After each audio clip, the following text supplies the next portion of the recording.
DREAMWILD is one of the most unorthodox small indie games that I've played in a while. The game's art style is one that drew me in instantly from a let's play that I watched for about 15 seconds before just buying the game.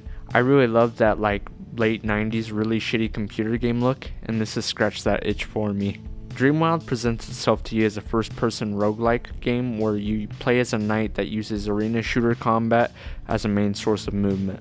If you don't know how to utilize bunny hops and strafing movement, you're going to get your ass clapped by the enemies and launched across the map. There's a hub world that transforms the game into a top-down point-and-click adventure type of game where you are able to go and interact with really weird Picasso-looking ass NPCs. One of them is a really old grandma who is really horny too, so you should probably watch out for her. The point of the game is to explore the different realms that the DREAMWILD universe has, all with their own unique enemies, in search of 2 keys to unlock a unique realm that leads you to fight the ruler of the DREAMWILDs, who has become corrupt and does not really like your presence all too much. You have the option to upgrade your character's attack and their health, which actually leads to completely shifting how the game presents itself to be played, to how it actually is played later on. When you upgrade your character, you become strong, really strong.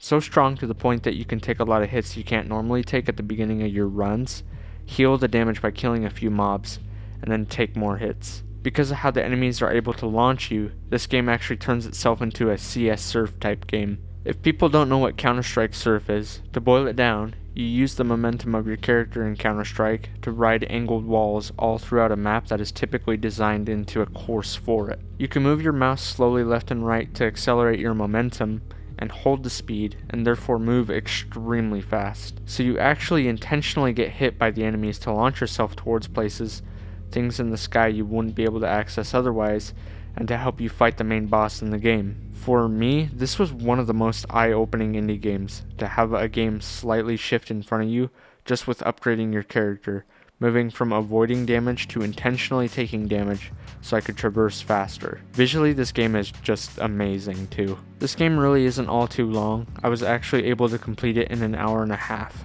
with failing 2 runs in the process. I can tell that the dev put a lot of time into the design though. It even has CG cutscenes towards the end of the game, which with most obscure games like this I'm always surprised by it. With one dev behind the game named Carbonic, to me it's always impressive to see so much work done mechanically and design-wise to projects like this. You should let me make a track for a game or something, it'd be kinda cool or whatever, just hit me up. Do I recommend playing DREAMWILD?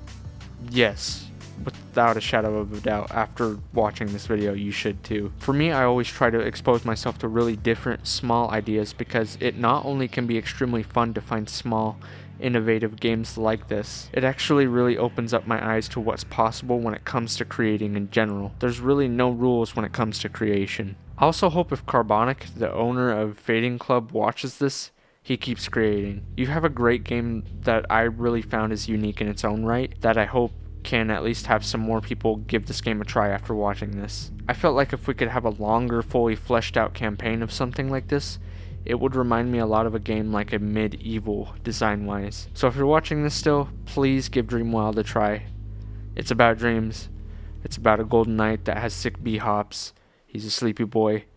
That's all I have for you. So thank you for watching, and goodbye now.